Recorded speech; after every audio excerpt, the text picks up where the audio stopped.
the quarterfinal stage. I'm not going to say it any more times. That's just the one and done. That's final. Oh, you far out. You've just gone and done it, haven't you? Sorry, IQ off. Thoughts, Raven. Explain.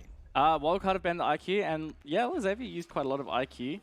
Definitely in their match against Airwolf in the Southeast Asian Pro League in the final week, they used a lot of IQ. So I think that's a good ban, and that'll make Xavier have to rethink about different ways about how they attack. Xavier sticking this buck ban, which I find quite interesting. Wildcard definitely do use quite a lot of buck. I believe it's usually Emo Rune that will take that buck. So Xavier definitely see some value in banning that out and changing how Wildcard play with that. I mean, there's maybe a fourth intriguing ban? No, so 3 intriguing bans, not really Valkyrie, not... I feel like we see Valkyrie almost, you know, the third most banned if it's not the Maestro. We generally see Valk banned in amongst the 10 to 20% range no matter where we are, but in APAC. We're going to make sure I say APAC because, you know, a lot of the research that I've been able to do for this has been specifically for APAC, and I don't want to go talking about things I don't know of. So let's get into it. We do not have the ability for Buck, which I definitely know coming through from Wildcard, the games that I've seen, they have very good use for the, for not only the frag grenades, but also opening up the flooring down in toward, you know, around the hookah area. And then, to be honest, I think that it's been one of the most effective operators that I've seen used in this particular map. That's my personal opinion on attack. I do feel in the ANZ region, it is used to its full capacity. Yeah, you definitely can't downplay the verticality that Buck brings and how helpful that can be. The best example I can think of is Kitchen. When you defend Kitchen bomb site, if a Buck gets into Penthouse and VIP and opens up that floor, that bomb site is a nightmare. So the fact that there is no Buck, definitely Xavier reading into the fact that Wildcard lean on that a lot. Speaking of Xavier, they've got some interesting operator picks. This lineup, quite very much them. Healthcare on the Ashe, Hajime on the Twitch.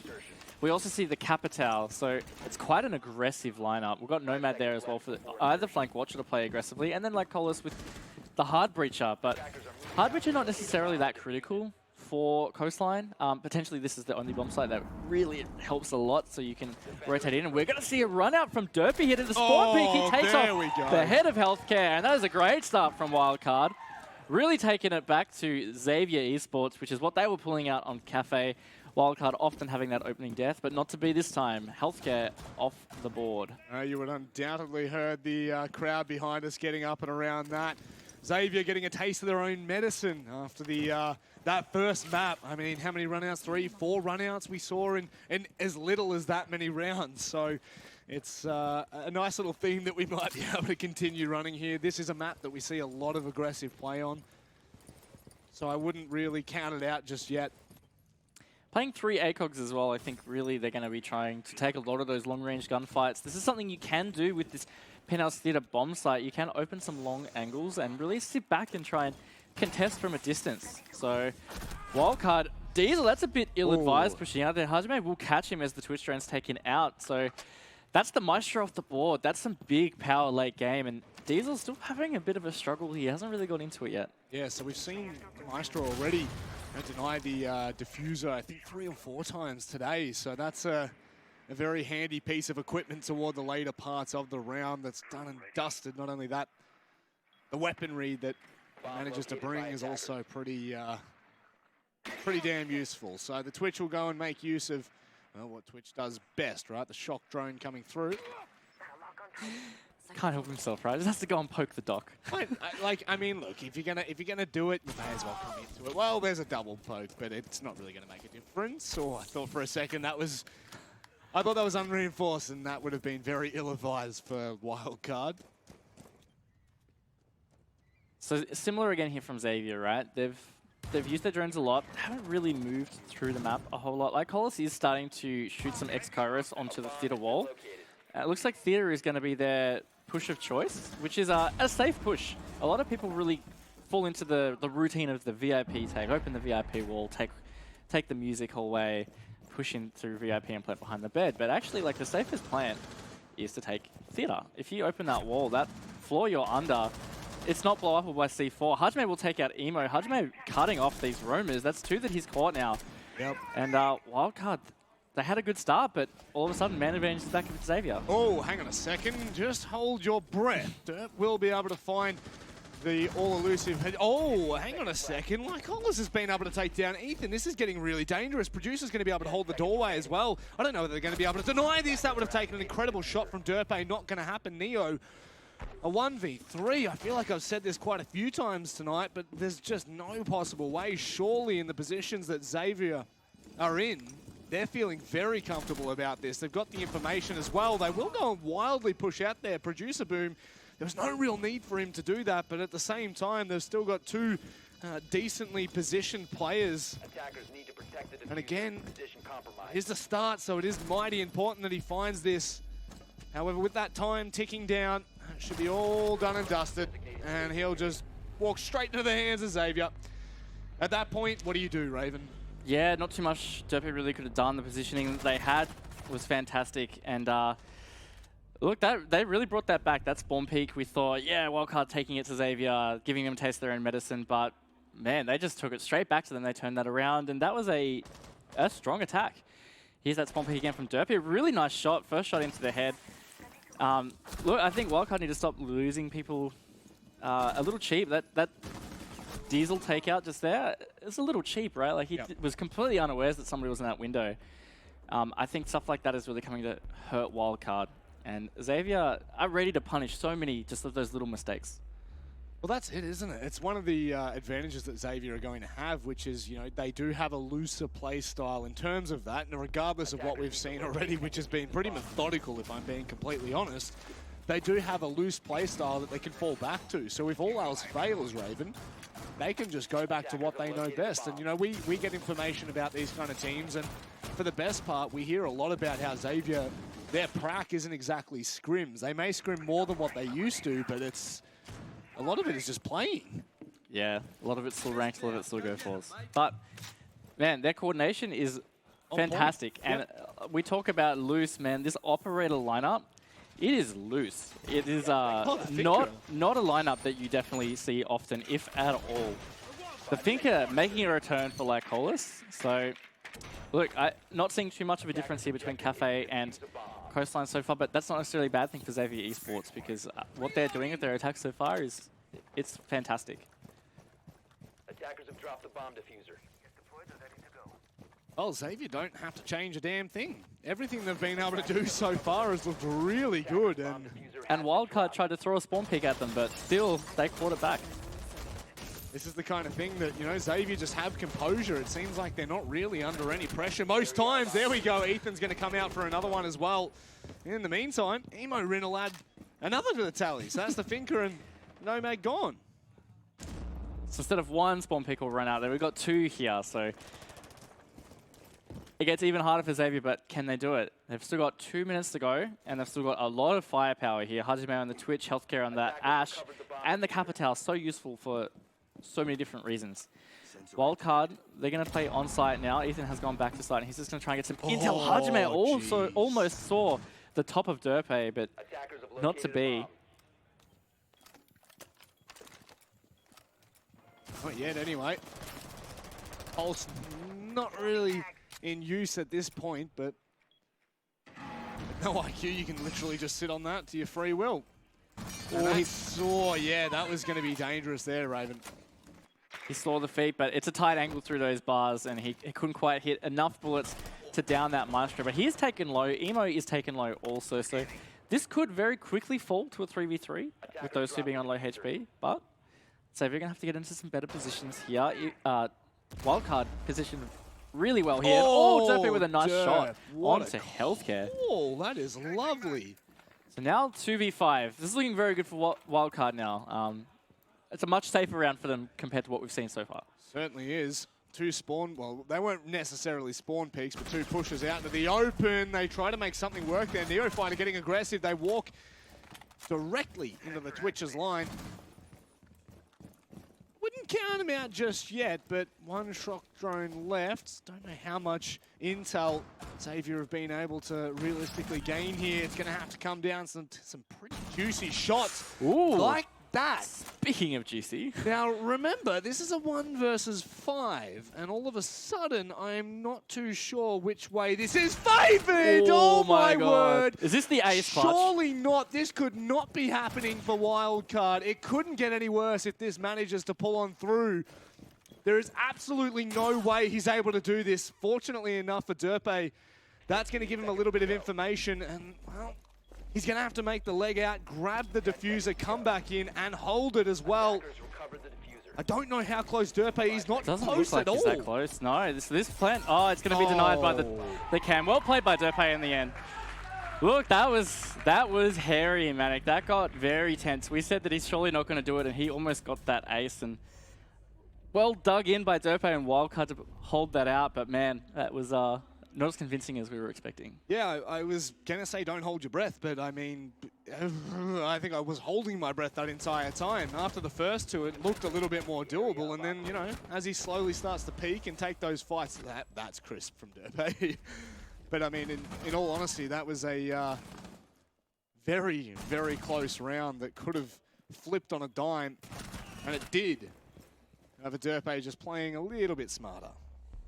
Yeah, I was a bit concerned for Wildcard. We saw Neo try and take that aggressive peek onto Cool Vibes with the longest pre-fire you'll ever see in your life. And then Diesel trying to follow it up for the refrag, but that was 2 really quick picks for Xavier. You never want to give good players a bit of a look in those clutch situations. All of a sudden, that just changed the tide for him. So Wildcard hanging on and getting that round. It ties it up at 1-1 here. It's a bit close, and going to see Wildcard go to the Hookah Lounge bomb site, and similar lineup from them, not really changing up things too much there. And likewise with Xavier, but they will be bringing the Zofia instead of the Pinker this time.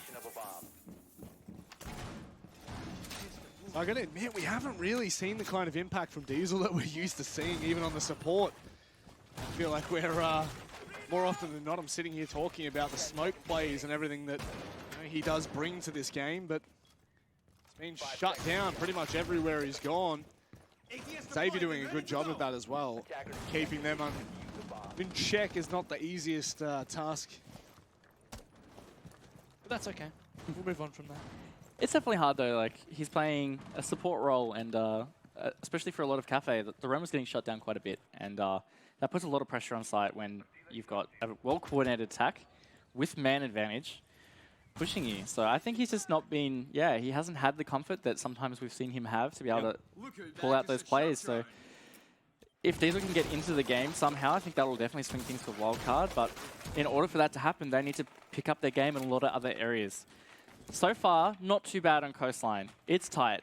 Neophyte holding a nice angle there from the lounge bar. And, you know, Xavier being quite slow again with their attacks. They could walk into some of those angles. Depends how thorough they are. And that's a Twitch drone taken by the Mozzie. I believe that's the second as well. I'm not actually sure. I'm pretty sure that might actually be the second shock drone taken by Ethan. So I could be wrong in saying that, but I thought I heard it before. Yeah, deny the Twitch intel. That's great. Any intel's better than, well, no intel's better than any intel, right? So whatever you can take away, go for it. At this point, it's going to be Healthcare waiting for the player to come through. The irony of a player named Healthcare in a first-person shooter is yeah, he's not really looking, not really trying to care for your health much, is he? Not in any way, shape, or form. And the insurance claim on death probably not worth it, I'll be honest. So Wildcard have met their match for the majority of the first 2 maps that we've seen. That round could have looked a lot cleaner in the previous, which would have had us talking in a different manner. Yeah, and we're not seeing too much different here. Oh, look, we are seeing Ethan with a shock drone being moved around, but Hajime finds a pick onto Ema, dare say that's more so what this Twitch pick is about, is that F2, and he's really using it to his full advantage in both of the rounds that he's played it in. Xavier look like they're getting much closer to trying to pull out an execute here. Derpe is pretty stuck in this corner in Hookah. There's 3 Wildcard players kind of all around this corner to deny an entry into Hookah. And you know what? That's definitely where Xavier seem like they want to be. Definitely saw the outline of Ethan still downstairs to deny below. Scatman will get an ill-advised peek from Derpe. Neo finally trades back though. So 4v3 in favor of Xavier Esports. That's not to be though, because Neo's found Lycolis and 30 seconds to go. 3 versus 3 here for Wildcard. I think think the majority of these rounds mean a lot more to them than what it will for Xavier to begin with.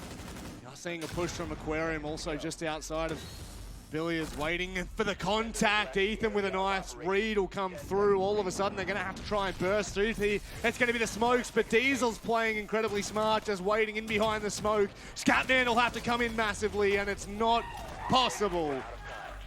And a little bit of more support for the ANZ team. Well, I think we had to expect that in the ANZ region, but nevertheless, they've done well to lock them out. Yeah, good defense coming out of Wildcard there. I was a bit worried when Derpy did that really aggressive run out onto Hookah. I think trying to be a little bit unpredictable, but definitely ran to his doom. It wasn't going to work out any other way, but dug deep. Ethan with a great run out onto the guy on window. I think that really secured that round for them. It meant that Xavier weren't able to do something more secure for their execute. It meant they had to really send it, and they weren't able to. So Wildcard now taking the advantage. I think that's the first time in this series. So Xavier, you're going to have to try and do some adaptation. Attackers need to locate That they will. Like a chameleon, they need to find a way to fix this, because so far from the past 2 rounds, it's all good signs for Wildcard, and I didn't think we'd be saying that after the first map with how dominant Xavier looked. Although you can't catch your chickens before they hatch. So too, you can't catch your rounds before you win them. So yeah. That's good mathematic. Good job, bro. Thanks, Raven. I appreciate that, man. I appreciate you. Thanks for coming all the way out here, by the way, man. Oh, yeah, no worries. Fantastic. You know what? Wildcard, they're playing this heavy ACOG strat again. This is what they were doing with Penthouse in the first round. So leaning back on that, and they look eager to peak again. I feel like, yeah, look, here it is. Oh, Derpe! He finds like Colas. That's the Habana. That's really going to create some issues, because now they can't open VIP wall or theater wall. And you've got to think Xavier, you've got to come to expect it now, right? I don't think there's really been a round that Wildcard haven't at least attempted to try shoot them in the first 30 seconds. Yeah, I don't know. I feel like Derp's been really aggressive this game on those ACOGs, really looking to take the fight to Xavier. So, like you're saying, when is enough enough? You know, when is Xavier going to start taking it a little bit more careful at the initial, you know, maybe minute of the phase? Because what we saw 2 runouts in the second round, I think it was, about a minute in. So, you know, Xavier, they need to be careful now. Wildcard are not shy at all. And I was saying before this game started that, you know, we're used to seeing Wildcard comfortable on this map, and we're actually used to seeing them run out quite often. So, some good calculated aggression.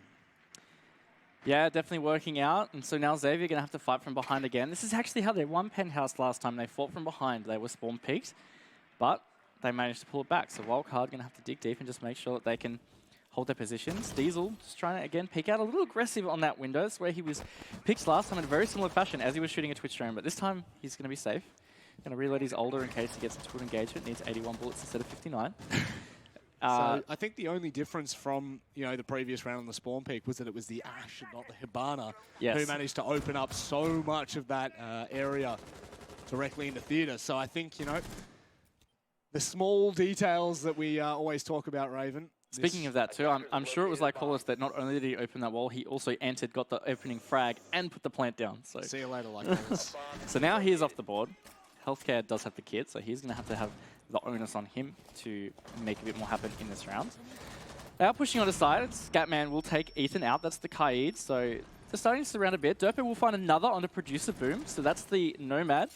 Not too sure how many air jabs managed to make it out, but it could make flank watch a little more difficult.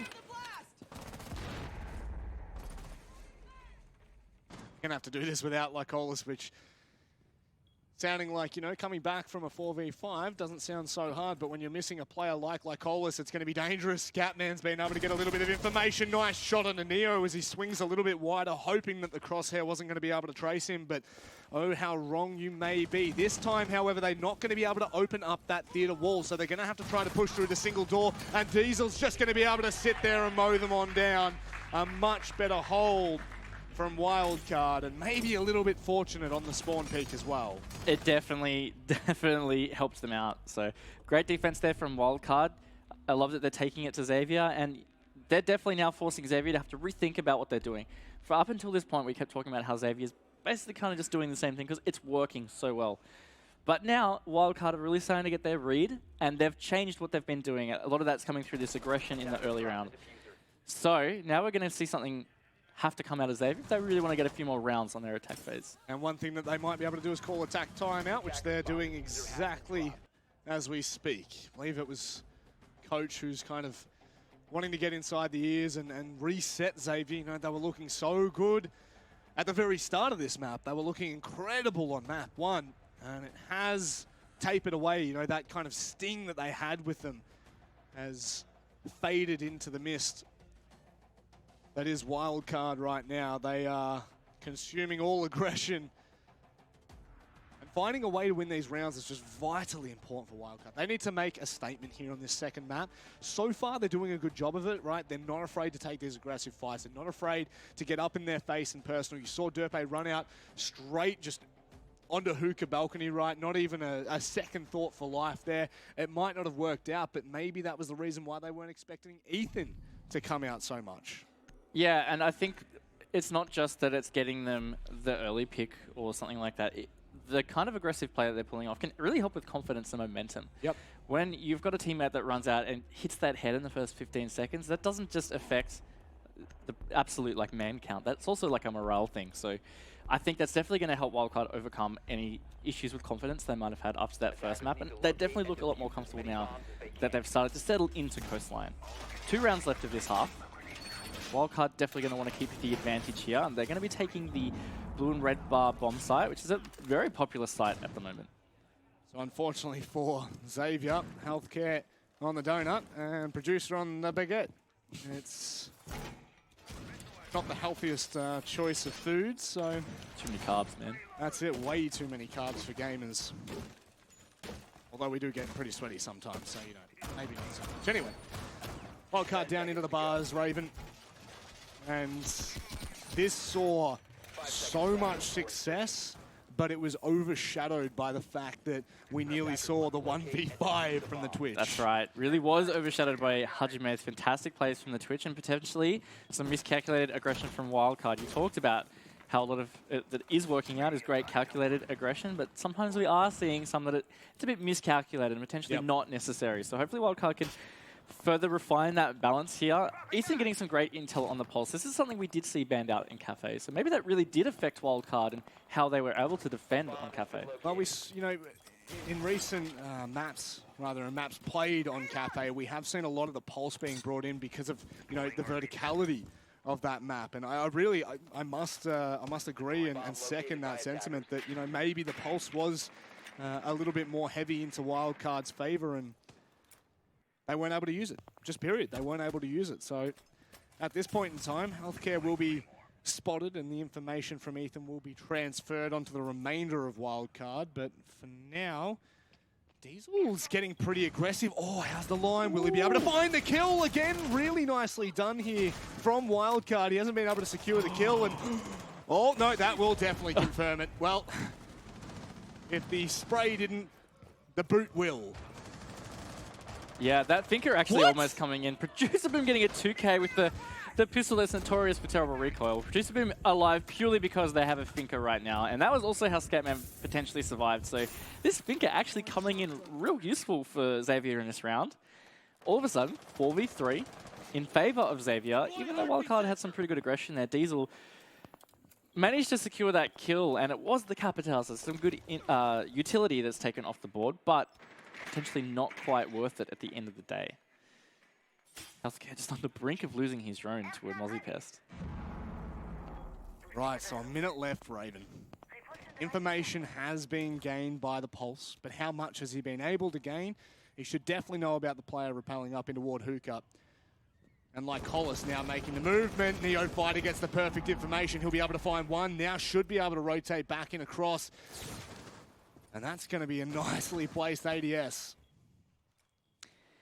Yeah, 40 seconds to go. Xavier are going to have to get a move on. It's a 3v3. Producer Boom is a bit low, though, so it's going to be a bit difficult for them at this stage. Wildcard have positioned themselves pretty securely on site, and it's going to get a bit chaotic, I dare say. Like Hollis, I don't believe has any of his adrenal surges left, so it's not really going to assist with rushing onto site, which is basically what it will be now that there are 20 seconds remaining. They're aware of this pulse, but a beautiful frag from Emo Rin, saving his teammate essentially. Producer Boom will get the pulse in the end, though. 2v2, 1v2 from Neo Fighter. Healthcare all on his back right now. 6 seconds to go. He's going for these frags. He does find the one onto Neo, but he's not going to be able to finish this off. I think Emo playing very safe there. Wildcard, another strong round on defense, and it's close, but Wildcard, they're really digging deep on these defenses. Certainly are. And, you know, it's one of those things, right? We're still seeing that aggression come through. The Pulse was getting so much information. I believe Pulse was a little bit fortunate. I'm not completely sure whether it was Emo Rin or I think it was Emo Rin who saved his life with that kill right before the frag grenade comes over the top. I don't know whether there was an ADS system that was already placed behind the bar. I would assume so. Don't think you can have a Pulse playing there without one. Yeah. Either way, it was a really good teamwork from Wildcard. They had a lot of good communication there, and based on that intel, so maybe that really was the key that they've been missing, is just that little additional intel. They won't be bringing the Pulse on this round, but they are up for one, so they have secured the advantage for this first half. So that's going to be a really big key for them going into their attacks. And you know what? Actually, in ANZ, they've been quite good with attacks. In fact, it's quite a favorable attack win percentage for Wildcard on Coastline. So it's going to be a bit of a difficult challenge for Xavier. I dare say, though, if Xavier could take it to him, they can, because this is a map for runouts. This is a map for good aggression, and we've seen that from Wildcard so far. We know just as well that Xavier can bring it the same. Oh, yes, they can. We saw that on Cafe, and I'm sure if you've watched Xavier before, you'll know they can bring it on pretty much any map. So it's dangerous, it's nitty-gritty, but by golly gosh, it makes for an entertaining matchup. We will be seeing again well, I think this is the first time we're seeing the Blackbeard being brought. That's on, like, yeah, it is. I thought for a second this is the first time on Coastline. On Coastline, yes. Yes. I saw the eyes, the light in your eyes. Jeez, it's getting a little bit late here at the ESL studios in Sydney, but we're still kicking around. Yes, no, like Hollis did bring it for a few rounds on Cafe, and it worked out well for him. He cut off some good rotates and got a few picks from that, so he's going back to that. He seems to very much like changing up his operator almost every round. He's definitely played lots of operators in this game. Great flex player. So anyway, Xavier are taking it slow again. They're going to be using their drones to gather this intel. It is the hookah bomb site coming out of Wildcard here, and they are playing it very similar to how they played it last time, which worked out well for them. They've seen a fair bit of success on the Twitch as well. In a relative sense, I think. Being able to effectively use that to drop some of the utility that the Wildcard members are bringing. Nope, not this time. Definitely not this time. Drove it straight into some electrode wire, but that's why it's there. Xavier, almost half the round gone. Not a whole lot has happened at this stage. There's been a few back and forth engagements. Derpy finally opens the scorecard, taking away the Ash. That Capital trying to, that's really good displacement and teamwork there from Xavier to find those picks, and now all of a sudden man advantage to them. They're pushing quite heavily on the side. Now really aggressive push from Diesel. He will take off the face of Scatman, but like Hollis trades straight back. 2v3, still in favor of Xavier. As I say, at 2v2, Ethan, a nice run out, some aggression from Wildcard here. Ethan with another nice shot onto Hajime. All up to Producer Boom now as the Thinker. He's used all his adrenal surges, so he has 2 frag grenades and his gun at his disposal. And speaking of his gun, he is bringing that Spetsnaz LMG, and you want to talk about lots of bullets in the older, this gun also has lots of bullets. Oh, let's wait and see whether it can make full effect. What is Ethan doing? He's brought it back into a 1 versus 1. This is not what you want to be seeing. He knows exactly where that second player is. Fortunately enough, though, the safety net for Wildcard is there. Ethan can breathe a little bit easier, and Emo Rin, cheeky angles. Yeah, those windows and the shields really helping in that position there. And you have to wonder whether Producer maybe could have played it a little bit differently, because that's a very, very strong position for the defender to be able to peek away from. So really good half there from Wildcard. They really took it back to Xavier in that round. Xavier had man advantage for most of that round, but these runouts from Ethan and hitting these shots, fantastic. And that's Wildcard taking a 5-1 advantage into this second half. Similar to the first map, it is, isn't it? Yes. No, 4-2 was the first map. So Wildcard doing one better. The problem is they still need to be cautious. We're actually going to see the mirror. No. That upsets me. Maybe 6-pick back onto the mirror? Yeah, yes. Okay. Thank God. It's right, so not often that we see a mirror available. So no, so I mean, if it's there, you may as well use it. If you know how to, that is. Of course, and look, like Xavier are going to try and use it into their strats, and it's definitely strong. And this bomb site in particular is some very classic mirror spots. So it'll be interesting to see where Producer Boom puts them. You'd expect that one that faces the service door. That's probably the most El Clasico mirror, and that's exactly where he's going to place it. So Wildcard are going to have to deal with that. They don't have any smokes to use, which is often like a really good way to deal with a mirror in that position. So they're going to have to figure out a different way. Verticality would be one, but the buck is banned. So they're going to have to utilize verticality a different way. Maybe they've brought breach charges. They can use the Zofia charges or the Ash charges upstairs. I think that's what Wildcard will need to do. We talked about it earlier with Kitchen. Opening the floor in VIP and Penthouse makes this bomb site hell to hold. So yep. Wildcard going to have to make it hell for Xavier. Well, ride the momentum like a wave, and who knows? Only one round was gained for Xavier in the first half, and that was literally the first round. So you'd have to say that the ANZ team and Wildcard's feeling pretty comfortable right now. There is a fair bit of pressure on their shoulders that might not have been there before, obviously picking up the new international org. Definitely expected to perform in these kind of circumstances.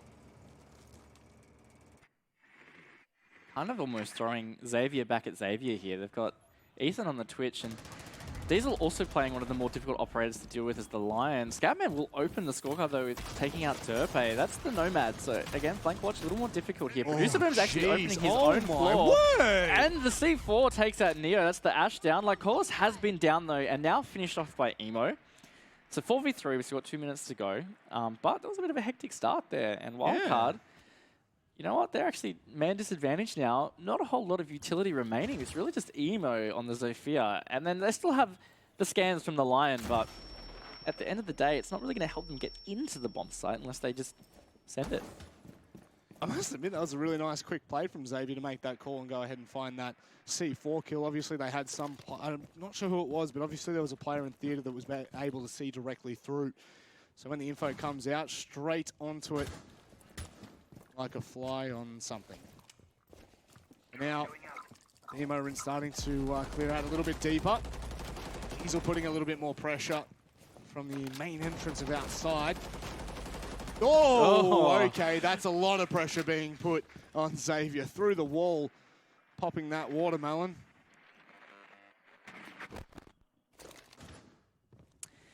1 minute to go. It's 3v3 here in Wildcard. They are starting to put some pressure onto these players on bomb site. You know what? This Lion is starting to cause a bit of an issue. This defender's getting stuck and almost getting caught out in these positions. Producer Boom was pre-fired essentially due to that Lion scan. That Lion scan stopped Producer Boom from moving around in bathroom, and he was stuck in one position during that Diesel pre-fire. And you know what? Lion's gun has quite a few bullets, and it does. He got caught in the end. That it does, and it worked out an absolute charm. 30 seconds left. It's a 3 versus 3. They've still got the dock up, rather. Mute and the Legion are going to have to hold this push coming through from Wildcard. How are they going to approach this? Are they going to just go all guns blazing? Are they going to hit from one direction? Is it going to be from multiple? Right now, they're going to have to make a decision. Diesel's coming from behind, and he'll be able to take down Scatman, continuing to push in. They've absolutely massacred both players on side. It's all up to Healthcare off-site to try and make something work. The plant's being stuck. If he can find that, it's maybe doable, but Wildcard, they hit match points. Really strong bounce back there from Wildcard. We talked about the start to that round being really strong for Xavier. They got a couple of really nice picks. But the key players for Wildcard really starting to step up now. Ethan and Diesel are getting into this game, and it's really affecting them positively. So now we see Wildcard 6-1 match point on their map. This is a stronger showing than we had Xavier on their map in the first map, in terms of scoreline purely. So looking at a very back and forth situation here, it's very, very likely that we're going to be going to a third map here, Manic. These teams, both tight, but also very separated in their own ways. Yes, yes they are. I was expecting polar opposite playstyles, and I don't think we've really seen that, have we? It's not been day and night between the two. It's definitely something that we were coming in already predicting that may have been a huge factor, you know, one being very organized, one being less organized. In fact, if anything, it's almost been the other way around. Yeah, especially with regard to attacks, I think. Like, yes, definitely. I think that's definitely the big difference here is the attacks have really changed how these teams have played. We're going to see Wildcard take the same lineup. They're pretty content with how that worked out. Ethan Going to be taking a Thatcher instead of the Twitch though. Maybe just deciding that the Twitch drone's not really working out so much. Thatcher still has a pretty awesome gun. You can frag out on that L8.